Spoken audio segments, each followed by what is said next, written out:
ചാലക്കുടി അടിപ്പാത നിർമ്മാണത്തിനായി എടുത്ത കുഴിയിൽ കാർ മറിഞ്ഞു. ദേശീയപാതയിൽ മുരിങ്ങൂർ ധ്യാന കേന്ദ്രത്തിന് സമീപം സർവീസ് റോഡിലാണ് സംഭവം.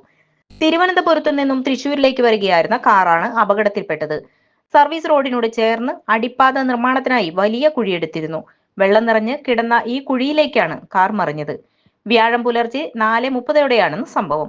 കാറിനകത്തുണ്ടായ വയോധികനടക്കമുള്ള 2 പേർ അത്ഭുതകരമായി രക്ഷപ്പെട്ടു. മുന്നിൽ പോയ വാഹനം അപ്രതീക്ഷിതമായി ബ്രേക്കിട്ടപ്പോൾ പുറകെ വരികയായിരുന്ന കാർ നിയന്ത്രണം വിട്ട് 15 അടിയോളം താഴ്ചയുള്ള കുഴിയിലേക്ക് മറിയുകയായിരുന്നു. കാർ പൂർണ്ണമായും വെള്ളത്തിൽ മുങ്ങി.